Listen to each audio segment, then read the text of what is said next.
Oke, halo anak-anak, ketemu lagi bersama dengan Pak Isto. Nah, pada kesempatan kali ini kita akan belajar melanjutkan pelajaran kita pada 2 minggu sebelumnya. Ya, di 2 minggu sebelumnya kita sudah belajar tentang gerak dominan, ya, yaitu ada gerak bertumpu dan juga gerak lokomotor atau gerak berpindah. Nah, pada kesempatan kali ini kita akan melanjutkan pelajaran kita tentang gerak dominan, yaitu gerak keseimbangan dan juga gerak ayunan, ya. Tapi sebelum kita mempelajari tentang gerak keseimbangan dan gerak ayunan, kita pemanasan terlebih dahulu supaya kita tidak mengalami cedera ketika kita melakukan gerak keseimbangan dan juga gerak ayunan. Oke, silakan kamu bisa mengikuti Bapak untuk pemanasan. Silakan buka kaki selebar bahu, kepala menghadap ke atas, ya. Dorong dari dagu, hitung 1 sampai 8. Oke, 1, 2, 3, 4, 5, 6, 7, 8. Sekarang ke bawah. 1, 2, 3, 4, 5, 6, 7, 8. Sekarang kepalanya menghadap ke kanan, ditarik. 1, 2, 3, 4, 5, 6, 7, 8. Sekarang ke kiri. 1, 2, 3, 4, 5, 6, 7, 8. Oke, sekarang jinjit. Tangan ditarik ke atas, jinjit. 1, 2, 3, 4, 5, 6, 7, 8. Sekarang ke samping kanan. 1, 2, 3, 4, 5, 6, 7, 8. Ke samping kiri. 1, 2, 3, 4, 5, 6, 7, 8.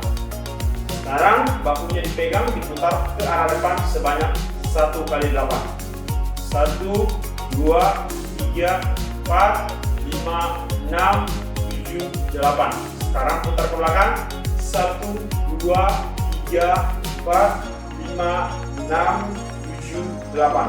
Oke, sekarang tangan kiri lurus ke arah sana, lalu ditarik menggunakan tangan kanan sampai lurus, rapatkan ke dada kamu. 1, 2, 3, 4, 5, 6, 7, 8. Lakukan hal yang sama terhadap tangan kanan.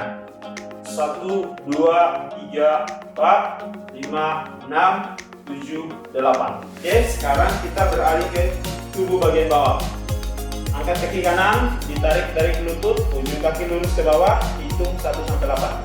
1, 2, 3, 4, 5, 6, 7, 8. Oke, sekarang tarik ke samping. 1, 2, 3, 4, 5, 6, 7, 8. Sekarang tarik ke belakang. 1, 2, 3, 4, 5, 6, 7, 8. Sekarang lakukan hal yang sama terhadap kaki kiri. Tarik rapatan ke dada, ujung kaki lurus ke bawah. 1, 2, 3, 4, 5, 6, 7, 8. Tarik ke samping, pastikan lutut dengan kaki sama-sama lurus. Hitung 1, 2, 3, 4, 5, 6, 7, 8. Tarik ke belakang. 1, 2, 3, 4, 5, 6, 7, 8. Oke, sekarang putarkan ujung kaki kanan kamu searah jarum jam. Mulai. 1, 2, 3, 4, 5, 6, 7, 8. Sekarang diputar berlawanan dengan arah jarum jam. 1, 2, 3, 4, 5, 6, 7, 8. Sekarang kaki kiri diputar berlawanan dan diputar sesuai dengan arah jarum jam. 1, 2, 3, 4, 5, 6, 7, 8. Sekarang diputar berlawanan dengan arah jarum jam. 1, 2, 3, 4, 5, 6, 7, 8. Oke, sekarang pegang ujung kaki, tahan menggunakan tangan kamu.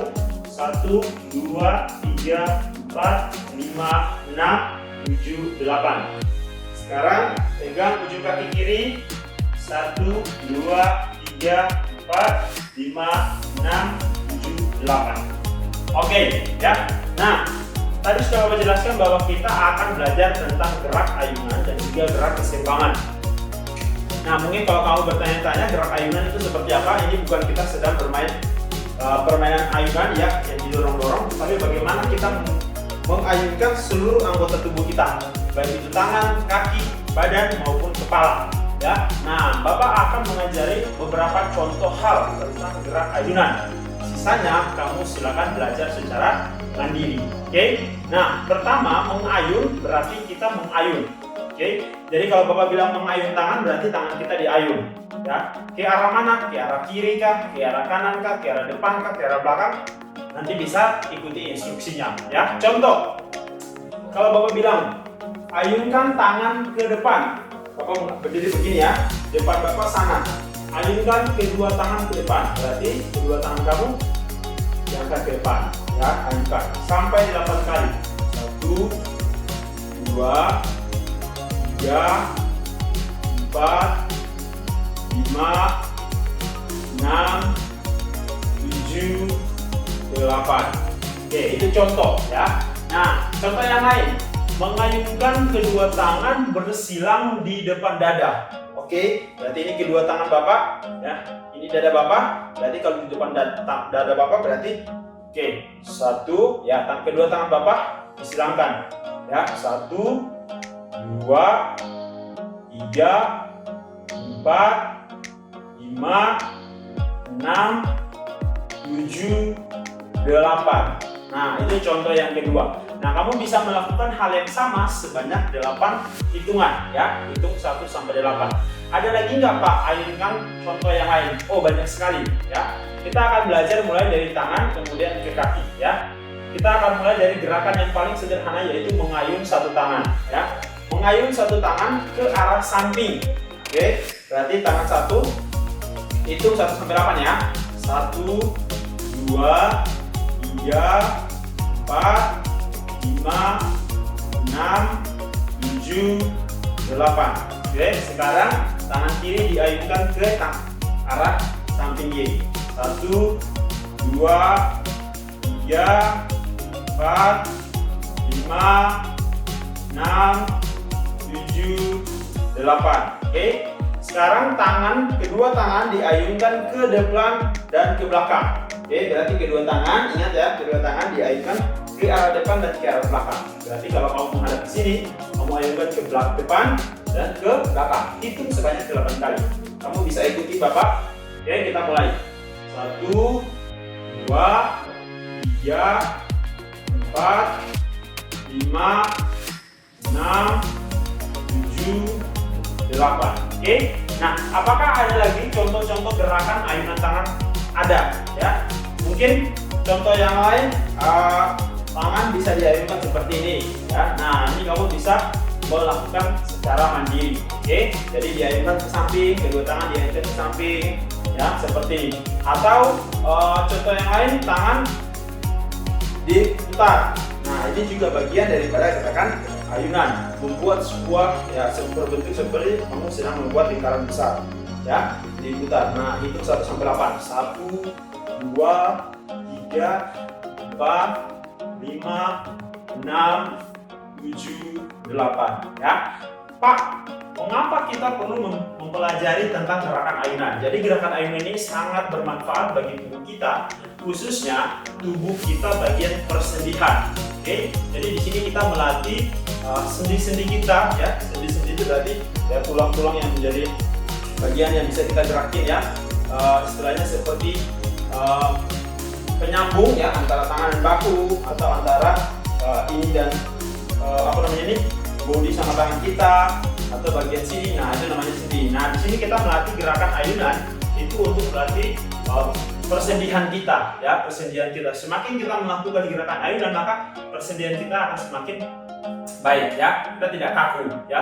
Mau gerak sedikit, aduh sakit. Nah, itu berarti kamu tidak melatih persendihan kamu ya, sehingga kamu ketika mau mengayunkan tangan ke depan, aduh Pak sudah sakit di sini. Nah, itu berarti kamu kurang melatih bagian persendihan kamu ya. Jadi manfaatnya adalah melatih persendihan ya, membuat tubuh kita menjadi sehat juga ya. Persendihan kita juga bisa terjaga. Oke, nah itu tentang gerakan ayunan. Ada banyak sekali gerakan ayunan yang bisa kamu lakukan ya, apalagi tangan ya, karena tangan kita itu bisa berputar ke depan, ke belakang, ke samping, ya, ke segala arah bisa. Sehingga banyak sekali variasi yang bisa kamu lakukan dari gerakan ayunan tangan. Oke, nah Bapak jelaskan sesimpel mungkin, bukan berarti cuma itu saja. Ya, silakan kamu bisa mempelajari secara mandiri. Oke, nah sekarang Bapak akan ajarkan tentang gerakan ayunan kaki. Oke, nah ayunan kaki ke depan berarti kamu berdiri, depan kamu ini berarti kamu mengayun ke depan. 1, 2, 3, 4, 5, 6, 7, 8. Nah, kaki kiri gantian. 1, 2, 3, 4, 5, 6, 7, 8. Apakah bisa yang ke arah lain? Oh bisa. Ya, contoh ke belakang. Ya. Nah, 1, 2, bisa langsung depan belakang, bisa juga belakang saja. Ya, 3, 4, 5, 6, 7, 8. Oke, bisa juga ke arah lain, bisa ke samping. Ya, 1, 2, 3, 4, 5, 6, 7, 8. Ya, nah itu contoh daripada gerakan mengayun kaki. Nah itu juga bisa kamu belajar secara mandiri tentang gerakan ayunan kaki, dan kamu bisa memvariasikannya dengan gerakan ayunan tangan. Apa maksudnya variasi? Berarti kamu bisa kombinasi, ya, kombinasi antara ayunan tangan dan ayunan kaki. Contoh, Bapak mengayun kaki ke depan sekaligus dengan mengayun tangan, ya. 1, ya. Nah, 2. Jadi mengayun tangan bersamaan dengan mengayun kaki, ya. 3, 4, 5, 6, 7, 8. Ya. Atau ke samping, ya. Tangan bawah begini. 1, 2, 3, 4, 5, 6, 7, 8. Ya. Nah, itu bagian daripada kombinasi gerakan ayunan tangan dan juga ayunan kaki. Oke. Nah, sampai sini silakan kamu break 2 menit untuk minum. Setelah itu kita akan lanjutkan dengan gerakan keseimbangan. Oke, ya sekarang kita belajar tentang gerakan keseimbangan, ya. Kenapa kita perlu belajar tentang gerakan keseimbangan, ya? Gerakan keseimbangan itu sangat perlu sekali untuk melatih keseimbangan tubuh kita, ya. Kalau kamu perhatikan, kenapa orang naik sepeda itu di awal-awal jatuh dulu, ya karena dia harus melatih keseimbangan dulu untuk membawa sepeda, ya. Kalau anak kecil kenapa jalan bisa jatuh, ya, berdiri udah jatuh, nah karena dia masih belajar untuk melatih keseimbangan, ya. Nah, apakah kita sudah besar kita tidak perlu belajar tentang keseimbangan? Tentang keseimbangan tentu saja kita harus belajar, ya, tentang keseimbangan, ya. Nah, ada banyak sekali gerakan yang bisa kita pelajari untuk melatih keseimbangan kita, ya. Salah satunya adalah mungkin dengan cara mengangkat kaki, ya, seperti ini. Tangan kamu rileks, ya, angkat kaki. Kamu bisa melakukan seperti Bapak hitung sebanyak 8 detik, ya, atau 1/8. Biasanya Bapak menggunakan waktu 30 detik, ya, selama 30 detik. Nah, untuk mempelajari ini kita lakukan sebanyak 8 detik, ya. Jadi kamu bisa ikuti Bapak. Gerakan yang pertama adalah mengangkat kaki 1, tangan di samping. Hitung 1-8. 1, 2, 3, 4, 5, 6, 7, 8. Ya. Nah, gantian. Sekarang kaki kanan yang di bawah, kaki kiri yang diangkat. Hitung 1-8, ya. Pahanya lurus. 1, 2, 3, 4, 5, 6, 7, 8. Oke. Nah, bisa juga gerakan yang lain, tentu saja bisa. Kamu bisa variasikan dengan tangan, ya. 1, 2, 3, 4, 5, 6, 7, 8. Oke. Nah, kamu bisa melakukan hal yang sama bergantian, ya. Kaki kiri dulu atau kaki kanan dulu. Nah, itu sangat membantu kamu dalam melatih keseimbangan, ya. Yang terakhir adalah gerakan biasanya mungkin kamu sering kenal dengan sikap pesawat, ya. Nama lainnya atau sikap melayang. Nah, ini juga sangat membantu kamu di dalam melatih keseimbangan, ya. Langkah pertama adalah kamu tunduk dulu badan kamu seperti Bapak. Jadi kamu bisa ikuti gerakan Bapak, ya. Tunduk dulu badan kamu seperti ini, lalu angkat salah satu kaki, ya. Di sini Bapak mau angkat kaki kiri, ke belakang, baru kemudian tangan kamu dibentangkan. Jadi seperti pesawat. Nah, kamu hitung di sini 1 sampai 8. Oke. 1, 2, 3, 4, 5, 6, 7, 8. Nah, kamu bisa gantian dengan kaki kiri yang menjadi tumpuan, lalu kaki kanannya yang diangkat. Ya, itu 1 sampai 8. Oke. Nah, ada lagi gerakan keseimbangan yang lain? Tentu saja banyak. Ya. Kamu bisa menggunakan buku di atas kepala, ya, sambil kamu jalan. Ya, menjadi kamu bisa praktekkan ini secara mandiri ya. Taruh buku di atas kepala, lalu kamu jalan. Ya, mungkin sekitar 5 meter ya, atau kalau jarak papan ya mungkin, atau 10 langkah ya, taruh buku di atas kepala lalu kamu jalan 10 langkah ya. Nah, ini membantu kamu, melatih kamu untuk menjaga keseimbangan konsentrasi ya, keseimbangan tubuh kamu, kepala ya. Kalau kamu miring ini bukunya akan jatuh. Oke. Nah, atau juga mungkin yang bisa menggunakan buku di tangan ya, pegang seperti ini ya, lalu kamu sambil jalan ya, jalan di sebuah garis atau jalan di sebuah balok. Nah, itu juga bisa membantu kamu dalam melatih keseimbangan ya. Jadi ada banyak sekali gerakan yang bisa dilakukan untuk melatih keseimbangan ya. Bapak sudah ajarkan beberapa. Nah, Bapak minta kepada kamu untuk mempelajari gerakan-gerakan yang lain. Oke. Nah, tadi juga Bapak sudah jelaskan manfaat dari kita mempelajari tentang gerakan keseimbangan ya. Nah, kamu juga bisa mencari kira-kira manfaat yang lain dari mempelajari gerakan keseimbangan ini seperti apa. Oke. Nah, video pembelajaran kita sampai sini saja. Sampai ketemu lagi di pertemuan selanjutnya. Tuhan Yesus memberkati. Bye bye.